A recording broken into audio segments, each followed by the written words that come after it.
Olá, está começando mais um programa Resenha Livre. Em nosso estúdio eu recebo hoje o professor Paulo Yunes, que é mestre em Direito Penal, e nós vamos falar hoje, Paulo, sobre a responsabilidade penal do médico. Agradeço a sua presença, primeira vez que você está vindo aqui, espero que fique freguês, né? Paulo, o que é que a gente pode entender por responsabilidade penal do médico?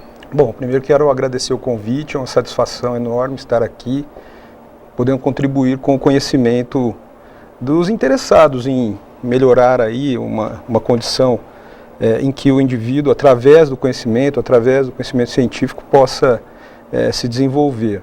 Em relação ao tema, a gente pode entender que o profissional de medicina, assim como qualquer outro profissional da área da saúde, frente à legislação, frente ao ordenamento jurídico vigente, e aqui mais especificamente em relação ao direito penal, ele possui alguma responsabilidade no seu exercício profissional, no exercício do seu mistério, à medida em que há tipos penais, há delitos, contravenções penais que versam sobre o seu atuar.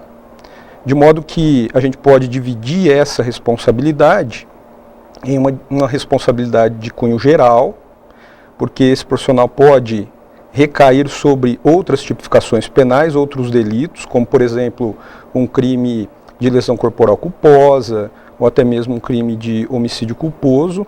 Isso você está falando no exercício profissional. No exercício profissional. Atendendo o cliente que está com problema, ele pode errar. Exatamente. E causar uma lesão ou mesmo causar a morte. Isso. É o que é chamado pela mídia de erro, né? É o que é chamado pela mídia de um delito em que o médico, por imprudência, negligência ou imperícia, ele acaba cometendo um erro. Não é? Vamos começar por aí, diferenciando o que é a negligência, o que é a imprudência e o que é a imperícia? Isso. O que a gente pode entender por essa responsabilização de ordem penal é no sentido de que a totalidade, se não a maioria dos delitos, é punível a título de dolo. E entende-se por dolosa conduta aquela em que o indivíduo tem a intenção de praticar o crime, enfim, com vontade livre e consciente, ele alcança o resultado desejado. Então ele conhece o que ele quer fazer, ele tem em mente aquilo que ele pretende e ele se dirige a realizar isso. Nessa situação, a gente até poderia dizer que esse profissional se igualaria a qualquer outro bandido, a qualquer outro criminoso, mas... Quer dizer que ele quer matar. Exatamente. Ele pega o paciente, ele odeia aquele paciente, ele quer matar o paciente e tem a vontade mesmo dirigida ao fim que é o homicídio. Aí ele se iguala a qualquer... Exatamente. O que é mais reprovável é que esse indivíduo se vale da sua profissão para praticar o delito. Então são raríssimos os casos nessas condições, a ponto da gente encontrar na literatura, encontrar na jurisprudência situações muito específicas. Seria, por exemplo, o caso de alguém pagar o médico para matar alguém? Pode ser. Também o médico ser utilizado aí como instrumento para prática de um crime. Como um terceiro, né, para a prática criminosa. Eu me lembro de um caso que recentemente apareceu na mídia, de uma profissional, se eu não me engano, na cidade de Jundiaí, que atuava junto à UTI de determinado hospital. E essa profissional, levando-se em consideração as condições, não é, precárias e também uma pressão muito forte dos planos de saúde, ela abreviava a morte dos pacientes a fim de que pudessem ser alocados esses leitos com algum interesse, um interesse escuso. Então a gente poderia dizer que ela teria agido com dolo à medida em que, pelo menos, um dolo eventual, que é aquele em que a pessoa assume o risco de produzir o resultado, não é? Ao invés de desejar diretamente o evento morte ou até mesmo a ocorrência de um dano à integridade física ou à saúde do indivíduo. Então também é possível essa variação relacionada ao dolo indireto ou dolo eventual, que a lei traduz como sendo uma vontade não desejada, não é? Mas à medida em que as circunstâncias se encontram daquela forma, essa pessoa acaba se inclinando à prática criminosa pelo simples fato de que assumiria o risco de produzir o resultado. Você está falando daquele caso que entra lá na UTI e desliga o aparelho, ou manda desligar, ou dá uma injeção que sabe que vai provocar a morte. Essa seria o cenário disso que você está descrevendo. Isso, dolosamente seria essa a conduta. Você acredita que isso ocorra? É uma coisa que ocorre? Você tem dados sobre isso?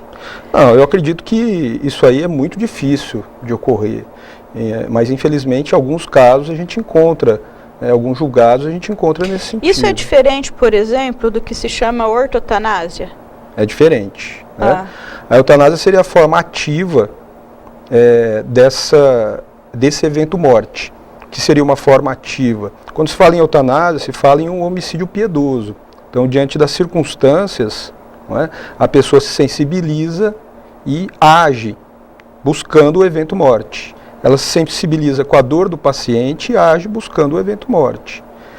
Então seria um homicídio piedoso. Que também não é aquele primeiro caso, que a pessoa foi lá desligar o aparelho porque ela tem um outro interesse. Um interesse escuro, exatamente. Então já são vários casos que a gente está vendo aqui. São várias situações distintas. Tem aquele que vai lá, desliga o aparelho porque ele precisa liberar aquela vaga e ele tem alguma ordem ou algum interesse em fazer isso.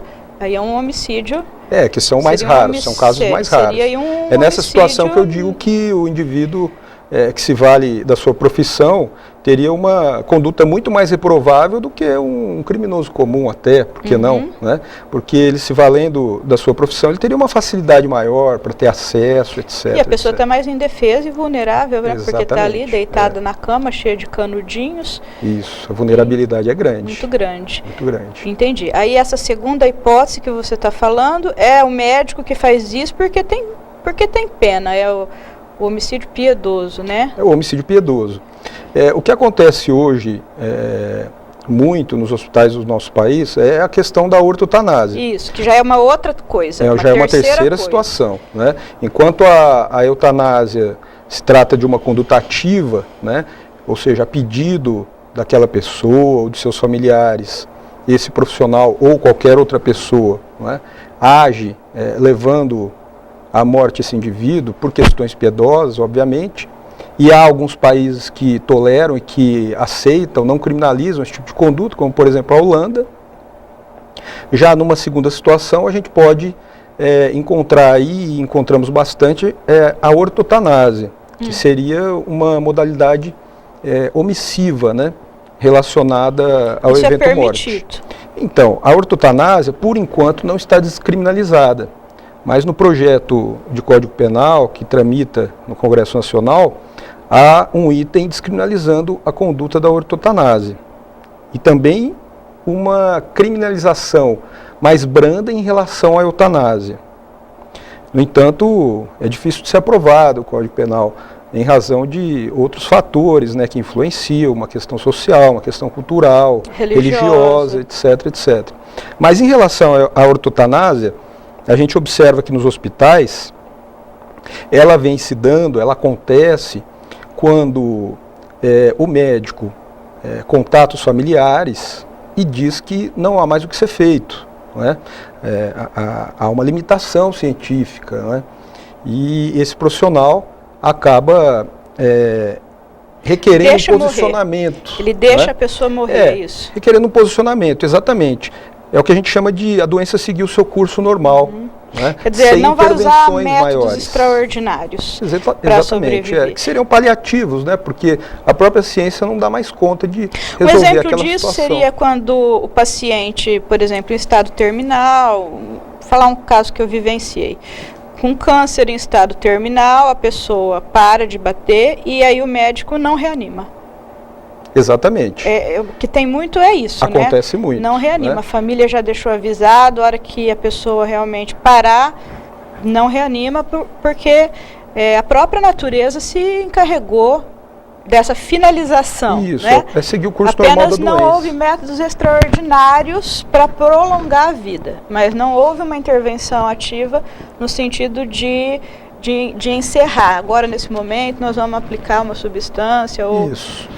E é interessante a gente raciocinar em cima disso com um foco de luz penal, um foco de luz na área criminal, com o ordenamento jurídico que nós possuímos, porque a gente pode concluir que esse tipo de atitude, havendo a anuência dos familiares ou até do próprio indivíduo anteriormente manifestada em cartório, etc., etc., que já é possível, já é permitido, né, uma declaração de última vontade, pela não intervenção de determinados procedimentos ou medicamentos, é que não há uma reprovação social tamanha que recaia sobre a conduta de quem se omitiu, a ponto de entendermos por uma responsabilização de ordem penal. Uhum. Então, é isso que torna viável, é isso que torna possível esse tipo de comportamento atualmente.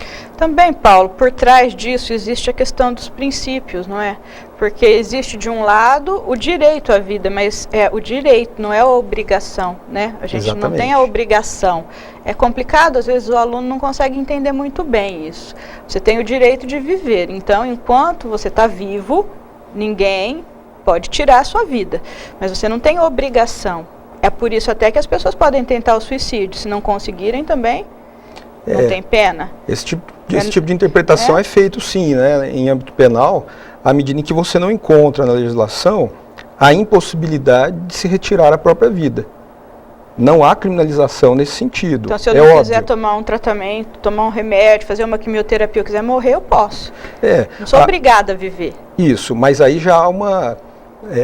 eu entendo que o direito penal já começa a ser permeado pelos princípios bioéticos, pelos princípios de biodireito. Que aí tem a dignidade humana também. Exatamente. Porque, de repente, não interessa para a pessoa mais viver uma vida numa cama, vegetativa ou com dor. A pessoa não quer viver mais, porque aquilo já se tornou indigno, né?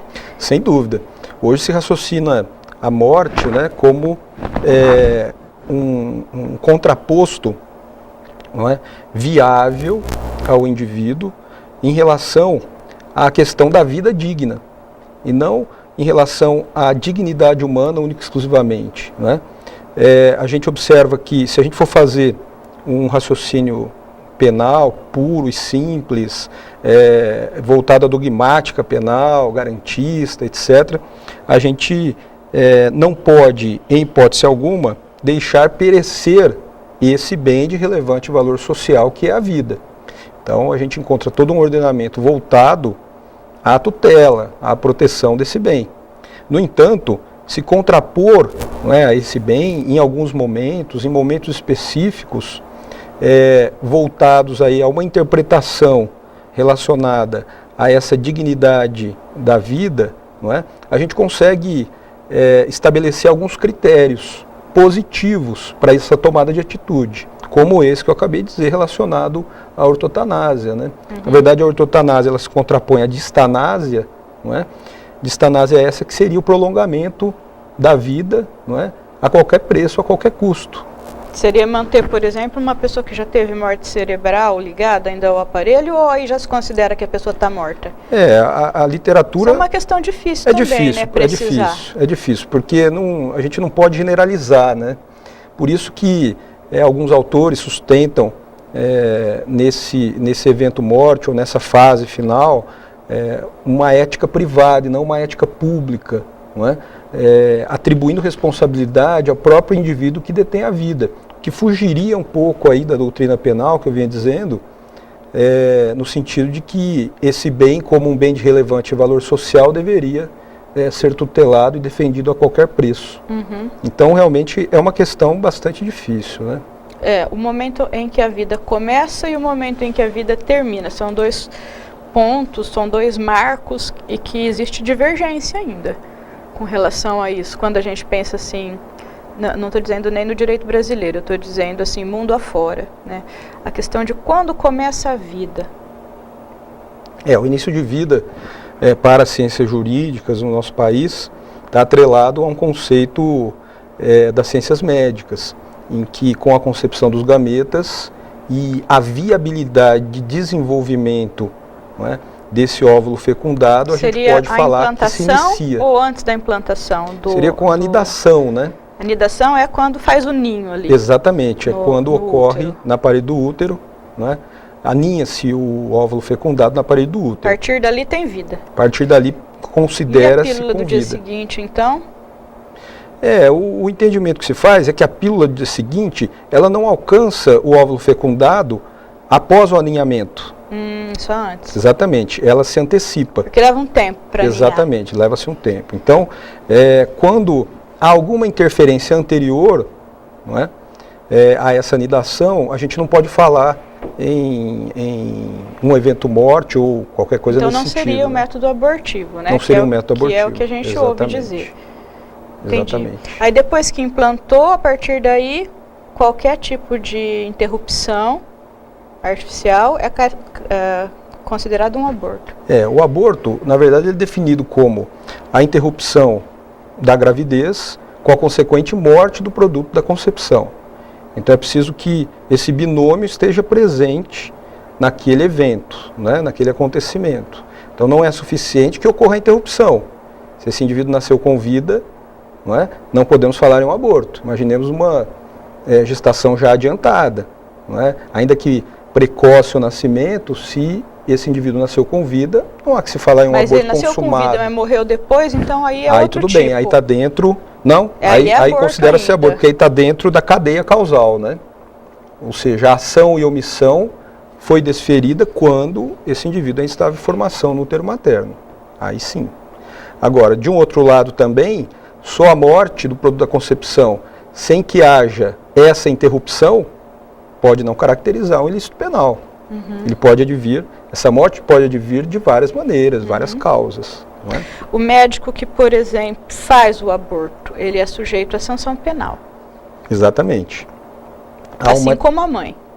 A mãe também. Se ela anuiu, tem tipificações penais distintas que atribuem responsabilidade não só a esse terceiro, mas também a gestante, que com o consentimento ou sem o seu consentimento, acabam por realizar esse procedimento. É diferente com o consentimento da gestante e sem o consentimento da gestante. É diferente. Por exemplo, se a mãe manda fazer o aborto e a gestante não queria, nem sabia o que estava acontecendo.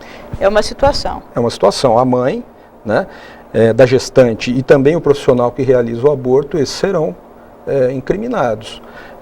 Em tese, tipifica aí um delito. Agora, essa gestante, por vezes, vamos supor que seja uma menina nova e não tenha conhecimento, e a mãe diz que vai levar lá ao médico para que faça um exame pré-natal, ou inicie esse exame, e chegando lá ela sofre esse procedimento. Obviamente que ela não tem ciência do que está acontecendo, e não anuiu. Portanto, ela não pode ser responsabilizada. A sanção pela prática. penal não tem nada a ver com a sanção administrativa, que o médico vai ter que enfrentar perante o seu conselho, nesse caso. Exato, são áreas distintas, esse profissional, ele tem um código de ética, ele precisa ter conhecimento de como funciona, quais são os limites ali no exercício do seu mistério, e certamente ele receberá uma sanção de ordem administrativa, se após a sua defesa e todo o procedimento ético-disciplinar, se concluir assim o órgão de classe. Tá. Então a gente começou a nossa conversa fazendo uma distinção entre a conduta dolosa, quer dizer que tem o desejo de provocar o dano ou de provocar a morte, a conduta culposa. Aí a gente começou a falar então da imprudência, da imperícia, e da negligência. E a gente estava falando sobre a diferenciação. Isso, eu acho que é aí que está o interesse maior, em relação ao dito erro médico, que é uma expressão cunhada pela imprensa e que, ao meu ver, é bastante imprecisa. Entende-se por erro médico, tecnicamente falando, a conduta culposa do profissional. E a conduta culposa, ela é definida no direito penal brasileiro como uma conduta negligente, imprudente ou imperita. Então seriam modalidades de culpa que nas suas formas ativa ou passiva, é aí que se diferenciam, esse indivíduo pode agir ou não, e o resultado acontecer. Agora, é importante que a gente entenda que a culpa se diferencia do dolo na medida em que, por uma inobservância de uma regra técnica, esse profissional, né, ou uma inobservância de cunho geral, esse profissional, apesar de haver previsibilidade, né, do resultado acontecer, ele não prevê, e muito menos o deseja. Então, esse é o comportamento culposo. Não é? Ele não dirige, exatamente. Ele não deu atenção devida ao caso. Isso pode caracterizar uma imperícia, sim. Por exemplo, né? Precisava ter pedido um exame antes e não pediu. Aí a pessoa foi fazer a cirurgia, tinha um problema, não sabia, e dá um problema aí, a pessoa morre ou fica com uma sequela. Seria um caso semelhante a isso? Pode acontecer, sim. É um caso bastante semelhante nesse sentido. Então, esse profissional, ele... Aí seria uma imprudência? Ou uma negligência? A negligência é a culpa omissa, né? É o não fazer. Ele não fez o que tinha que ter feito. No entanto, como ele inobservou uma regra técnica de sua profissão, pode se encaixar na imperícia. A imperícia é a culpa profissional. É aí que ela se diferencia das outras modalidades. E ela pode ser tanto ativa quanto omissiva. Por exemplo, foi fazer uma cirurgia e furou o intestino da pessoa. Pode ter sido imprudente. Né? Então imaginemos o médico que não tem cabedal suficiente para realizar determinado procedimento, né? Então imaginemos um otorrinolaringologista, né? Que diz ao paciente que ele faz uma cirurgia plástica também, né? Sem ter a especialidade, sem ter conhecimento suficiente. E aí ele acaba sendo imprudente ou inobservando a regra que, na verdade, ele não conhece. Existe todo um protocolo, né, que ele tem que seguir e pode acontecer. Isso. É difícil de apurar, né? É difícil de apurar, mas é possível. Não é? É preciso instaurar aí uma investigação e ouvir os envolvidos, realizar algumas diligências. Não é? Perícia técnica é fundamental nesses casos. A prova testemunhal também é importante. E ao final é o promotor de justiça quem vai fazer a sua análise pela denúncia ou pelo arquivamento do feito. Né? Eu acho que o que precisa realmente é um investimento maior no estudo da ética, por parte não só das faculdades de direito, mas também das faculdades ligadas à área da saúde, para que isso seja um pouco mais fortalecido. Não sei, sobre isso nós vamos conversar daqui a pouco. Ok. Nós vamos dar um breve intervalo, daqui a pouco a gente volta. Fique por aí.